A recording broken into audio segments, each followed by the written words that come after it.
Widya Agama, bagaimana pengoptimalan dari open yang sudah kita pakai. Itu Pak. Terima kasih.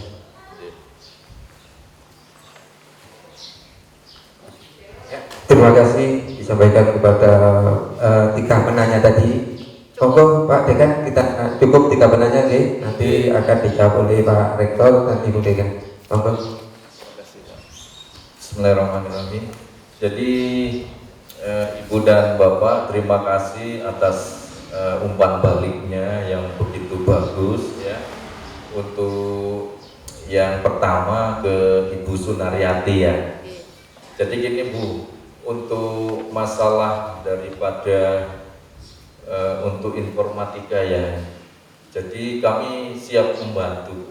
Kebetulan di jurusan informatika itu memang semua tentang teknologi informasi sudah berbasis digital semua Ibu, termasuk kuliahnya sekarang gara-gara COVID-19 ini daring. Kalau Ibu malah ini kalau ke kampus enak karena tidak akan pernah melihat mahasiswa, karena semua nanti mungkin ketemu dengan dosen, dengan karyawan saja gitu Bapak ya. Jadi kita akan bisa bantu Ibu yang untuk tentang draftingnya tadi. Kebetulan di LPPM kami ini satu rujukan di perguruan tinggi di Kota Malang dan dari UKM dan sebagainya, itu yang mau merek dagang, bahkan kemudian ke HKI, paten dan sebagainya. Kami di LPPM itu memang sudah punya sentra HKI, hak kekayaan intelektual Ibu Bapak. Jadi salah satunya yang dipercaya itu adalah di LPPM Widya Agama Malang. Ngurusnya cepat, bahkan sampai keluar dari Kemenkumham dari Jakarta itu tidak sampai setengah jam, karena kita sudah berbasis online. Jadi begitu mana yang mau diberikan izin merek dagangnya dan sebagainya sampai ke paten, itu yang penting materinya sudah siap ya, kemudian kita upload itu, terus kemudian pembayaran untuk tadi pengurusan itu cuma 500.000 ya, itu langsung ditransfer ke, begitu sertifikat itu mau keluar itu kan dari sana menghubungi untuk transfer biaya tadi. Jadi nah, insya Allah kami bisa melakukan itu, apalagi kebetulan itu ada di Lembaga Penelitian Pengabdian Masyarakat ya Bu. Kemudian yang kedua tadi, nah, kalau masalah yang D3 perbankan ada untuk syariah ini nanti Bu Ana ya yang menjawab, karena kebetulan ada prodi itu ada di Bu Ana, nanti lebih dalam kalau menjawabnya ya, karena saya orang teknik ya. Kemudian yang kedua tadi dari Pak Pak Karyanto Pak ya, untuk padi ya, kebetulan gini di Widya Agama, jadi kakak dari Pak Sudiono ini salah satu profesor di Widya Agama, dulu ketua atau kepala LPPM. Beliau sedang mengembangkan satu beras yang berbeda, namanya beras organik atau beras analog gitu ya. Jadi kandungan gulanya itu atau glukosanya itu sedikit. Jadi kalau kita mau mengkonsumsi itu tidak takut dengan yang namanya diabetes dan sebagainya. Lah ini sudah sampai ke arah mendapatkan merek dagang, bahkan pengurusan paten ya Pak Diono gitu. Lah apalagi nanti Pak Karyanto, jadi kalau tentang kemudian berasnya kemudian mau dibuat produk tepung dan sebagainya, insya Allah pakar-pakarnya di pertanian itu sangat banyak. Salah satunya ya Pak Diono ya. Jadi nanti kita, yang penting tadi bila ini kita sudah bermitra, silakan Pak, boleh Bapak ke kampus untuk pendahuluan, atau kami pun nanti dihubungi, nanti LPPM akan menunjuk, akan turun ke sini. Oh misalnya ini tentang beras, tentang makanan ya, tentang produk-produk makanan gitu. nanti otomatis LPPM menurunkan pakar-pakarnya yang di bidang makanan, khususnya teman-teman dari pertanian tadi gitu ya Pak. Tidak usah sungkan Pak. Yang namanya kita tadi yang saya sampaikan, kita harus melakukan dharma yang ketiga. Kalau tidak, kita bisa di blacklist sebagai seorang dosen ya Pak ya. Tidak usah sungkan Pak. Nanti kalau ada tambahan, kebetulan beras itu dan macam-macam produk tepung dan sebagainya, kebetulan Pak Diono ini ketua jurusan teknologi hasil pertanian, nanti bisa ditambahkan sedikit ya Pak Diono. Kemudian dari Mbak Ita untuk mesin ya bisa, kebetulan sama juga dengan kemarin Prof Kamto dengan Pak Dion, itu kita mengembangkan ada satu open, tidak perlu kalau lagi musim hujan, tidak seperti ini ada matahari, tidak usah khawatir. Jadi kita sudah mengembangkan oven itu untuk di pengusaha yang jagung itu Pak apa itu, yang nanti bisa ditambahkan. Jadi ovennya cukup di dalam ruangan aja, jadi sudah tidak tergantung matahari Ibu. Dan saya juga sudah mengembangkan di sana, itu di perusahaan keripik tempe di sana ya. Jadi kalau kita katakan hujan, setelah tempe itu dipotong, itu kan kalau tidak ada matahari kan jadi masalah nanti sebelum digoreng. Akhirnya kita buat open bar yang tidak tergantung dari cuaca, jadi boleh all time, jadi 24 jam, yang penting ada energi listrik Pak ya, itu bisa dilakukan ya. Jadi termasuk kalau nanti ada mahasiswa kami yang akan magang itu sangat senang, karena gini Bu Bapak, sekarang ini dengan Pak Menteri yang baru, Kemendikbud yang baru, Mas Menteri ya, karena umurnya masih lebih muda dari saya, masih 34 ya, sudah jadi Menteri ya, Mas Nadiem ya. Itu dia mencanangkan mulai Januari 2020 yang namanya Kampus Merdeka. Jadi kalau kami tidak banyak kerjasama dengan UMKM, perusahaan, pemerintah daerah, karena mahasiswa kami itu wajib belajar di luar kampus 3 semester. Nah, tadi kalau Mbak Ita nyampaikan itu, saya kira nanti kurikulumnya kami September sudah Kampus Merdeka. Insya Allah nanti teman-teman dari teknik mesin menyerbu nanti untuk magang ataupun praktek di tempatnya perusahaan kerupuknya Mbaknya ya. Jadi ini kami siap bersinergis, bahkan mereka ini bisa mengembangkan teknologinya ya, dan tidak perlu bayar gitu.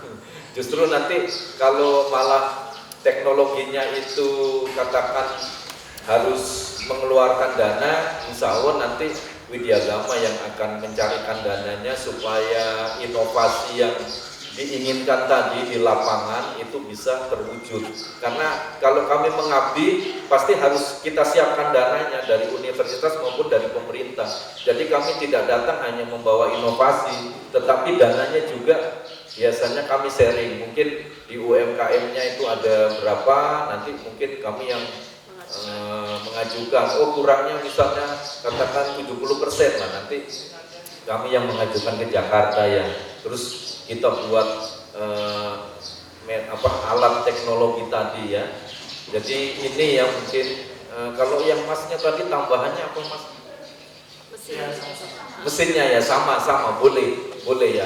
Makanya ini sebagai gambaran kepada ibu bapak semua, saudara-saudara yang hadir di sini. Tadi saya lupa nyampaikan, kayak Pak Kades ini tidak perlu kuliah seperti anak-anak yang baru lulus SMA yang reguler ya. Dia harus masuk mulai Senin sampai Jumat gitu, terus mulai jam 8 sampai selesai mata kuliah tidak. Kami juga ada yang namanya kelas karyawan gitu loh. Saya lupa. Jadi Pak Kades ini malah nanti kalau kuliah nggak mengganggu kinerjanya di Desa Mulyo Arjo ini. Karena kalau ibu bapak memilih jalur untuk kuliah yang kelas karyawan, itu kalau hari Kamis, Jumat, ya itu mulai maghrib ya Pak, mulai sore. Kemudian kalau Sabtu mulai pagi. Karena kalau Sabtu kan di mana-mana biasanya banyak yang libur, jadi dia mulai pagi. Nah ini yang saya maksud. Jadi mohon ini kita bisa bersinergis. Intinya kita siap dengan ibu bapak mengembangkan inovasi apapun yang sekarang pada hari ini bisa kami lihat itu, termasuk ada potensi wisata yang nanti harus kami lihat supaya nanti kami punya analisis situasi nanti untuk mengembangkan bukit yang ada di selatan itu kalau mau dikelola bahkan ke arah Bumdes itu wisata apa yang sangat menguntungkan untuk kas desa termasuk juga untuk kesejahteraan masyarakat di Mulyo Arjo ini. Mungkin dari saya sementara itu saya persilakan nanti Bu Dekan FE dan Pak Diono menambahkan apa yang tadi mungkin masih tipis karena mereka berdua di dalam yang tadi ditanyakan mungkin lebih dalam nanti ya. Saya persilakan kepada Bu Ana. Matur nuwun Pak Rektor. Bismillahirrahmanirrahim. Assalamualaikum warahmatullahi wabarakatuh. Bapak Ibu, karena waktunya udah siang, singkat nggih. Nanti insya Allah di lain kesempatan panjenengan bisa ke kampus atau saya bisa ke sini. Jadi ini sebuah kehormatan rektor kami, pimpinan tertinggi bisa hadir ke Desa Mulyo Arjo sehingga insya Allah dengan kehadiran ini bisa menambah kolaborasi dan kerjasama di berbagai bidang. Tadi sudah banyak pertanyaan terkait dengan bidang ekonomi, Bu Sur ya. Insya Allah saya punya 3 jurusan akuntansi, kebetulan akreditasinya A. Artinya apa? Sama dengan negeri. Kuliah di Widyagama sama dengan di negeri di Brawijaya karena akreditasi kita udah unggul A. Kemudian ada jurusan manajemen, ada jurusan D3 keuangan. Nah, tadi pertanyaan dari Bapak juga, apakah ada badan yang mengurus UMKM? Ada Pak, kita punya klinik UMKM. Jadi panjenengan silakan nanti bisa koordinasi lebih lanjut ya. Mungkin nanti dari kampus Pak Rektor akan menugaskan dosen-dosen yang banyak ini untuk keliling satu-satu di tiap-tiap desa. Jadi untuk ibu kita juga monggo, ibu mau belajar ke kampus atau membutuhkan mahasiswa kita yang magang di sana, itu juga bisa. Jadi seperti yang disampaikan Pak Rektor, kita bisa menaruh mahasiswa kita di setiap UMKM, nggak usah bayar Ibu. Jadi kita akan bantu, misalnya kalau di akuntansi, bagaimana sih saya jualan telur asin, bahan bakunya pulaannya berapa, saya harus jual berapa, itu kan ada pembukuannya, itu kan ilmunya akuntansi. Sehingga Bapak Ibu itu berusaha itu juga ada badine, ada profitnya. Terus pantasnya berapa, itu kan ada ilmunya semua, itu di akuntansi. Kalau terkait dengan manajemen, bagaimana packagingnya, kemudian bagaimana pengelolaan marketingnya, saya baru sekarang ini jualan yang laku harus jualan online karena kita dibatasi oleh physical distancing ya, jadi orang nggak datang ke rumah. Tapi omsetnya bisa jualan kemana-mana, itu kan berarti marketing digital namanya Bu. Itu insya Allah ada semua Bu. Jadi kalau nanti secara bidangnya kita akan bicara lebih lanjut. Tapi secara umum kegalauan Bapak Ibu insya Allah bisa kita fasilitasi di Fakultas Ekonomi. Jadi yang berkaitan dengan ekonomi. Pembukuannya akuntansi, manajemennya itu tadi ada marketing, kemudian ada sumber daya, bagaimana itu kalau karyawannya banyak, cara ngaturnya bagaimana, gajiannya bagaimana, itu ada semua kita dipelajari. Khusus keuangan itu juga ada. Jadi alhamdulillah kita memberikan beasiswa seperti yang disampaikan Pak Rektor. Ini mumpung situasi corona, kita insya Allah beasiswanya ditambah katanya Pak Rektor. Jadi segera Bapak Ibu untuk putra panjenengan, saudara, keponakan apa saja silakan. Lebih lanjut nanti bisa dihubungi. Oke? Monggo Pak Sugiono kalau mau menambahkan dari pertanian. Terima kasih, sedikit saja dari saya. Jadi pertama dari Bu Sunaryanti. Menurut saya kalau suatu industri kecil begitu Bu ya, UKM itu membuat produk pangan itu sebenarnya yang paling penting adalah pengurusan PIRT Bu ya. Tadi saya lihat kopinya sudah punya PIRT gitu ya. Di apa itu instannya juga sudah punya PIRT gitu ya. Itu yang penting. Jadi kalau kita mau mainnya itu harus skala-skala lokal begitu, cukup PIRT saja. Itu gampang ngurusnya. Cukup datang ke dinas kesehatan, daftar, kemudian ikut pelatihannya, akan dikunjungi, terbitlah kayak itu gampang sekali tanpa biaya kayak gitu ya. Kemudian kalau ingin meluaskan pasarnya, misalnya untuk bisa dikirim keluar kota, itu akan lebih meyakinkan kalau juga ngurus halal. Cuma halal itu ngurusnya agak susah, agak lama, ya, dan itu berbiaya, ada biayanya. Saya kemarin punya pengalaman menguruskan halal perusahaan janggilan di daerah Wakil. Pas gampang itu, saya uruskan sebulan langsung turun. Itu ngurusnya di Surabaya, jadi lewat LP POM MUI Surabaya. Kemudian saya nguruskan lagi halalnya punyanya perusahaan jendang di Blitar. Sudah ke Surabaya, sudah hampir 1 tahun belum dikunjungi. Ini nggak tahu kenapa. Katanya sih kurangnya petugas yang berkunjung itu kurang, sehingga belum turun. Tapi kalau tadi Ibu bilang mengurus BPOM itu terlalu tinggi, kecuali kalau Ibu menjualnya obat-obatan ya, obat makanan yang obat itu memang harus ke BPOM. Kalau makanan biasa ya pangan cukup PIRT halal cukup. Karena ada beberapa kota itu mensyaratkan kalau ingin mengirim ke kota itu harus ada halalnya. Misalnya Kota Batu itu sekarang tuh agak ketat. Ya. Kalau mau masukkan produk ke toko olahraga di Batu itu harus ada halalnya. Jadi itu Bu ya. Saya Bu bagus sekali sudah punya PRT, sudah punya halal itu cukup bagus. Kemudian tadi kalau masalah perberasan, memang beras itu kalau itu bisa diolah menjadi tepung ya, macam-macam bisa. Atau kalau bisa juga ada ini Pak, upaya untuk perbaikan kualitasnya Pak ya, misalnya dibuat lebih putih ya, dan di sosoknya itu ditingkatkan, kemudian diberi aroma supaya wangi itu bisa, sehingga nanti itu bisa meningkatkan kualitasnya. Asalkan jangan mencampur. Ya. Kalau mencampur beras biasa dengan beras yang premium itu melanggar hukum. Tapi kalau kita jualnya adalah beras itu kita putihkan, kemudian kita pakai dengan pewangi itu tidak masalah. Itu cukup gampang Pak, ada alatnya, kita beli saja alatnya, itu bisa. Sehingga nanti berasnya itu bisa menjadi naik kelasnya. Gitu ya. Kemudian tadi masalah pengering ya, kebetulan 5 tahun yang lalu saya pernah membina usaha di bidang pembuatan emping jagung itu ya, maling jagung itu, emping jagung di daerah mana itu, Belimbing itu ya. Sama kebetulannya karena jagung itu yang sudah digepengkan itu sebelum digepeng harus dijemur dulu ya. Kalau pas musim hujan kan kendala itu ya. Kemudian waktu itu kita sharing, awalnya adalah kita mau membuatkan pengering ya. Tapi orangnya kemudian bilang, saya masih belum butuh pengering, saya butuhnya adalah penggoreng aja gitu ya, penggoreng. Yang awalnya dia gorengnya pakai kayu, pakai dan itu dengan berasap gitu ya. Kita mau dibuatkan alatnya penggoreng pakai LPG, kemudian wajannya kita desain yang gampang, pokoknya itu tinggal masukkan, tinggal diserok, nggak berasap, nggak ganggu pekerjaannya.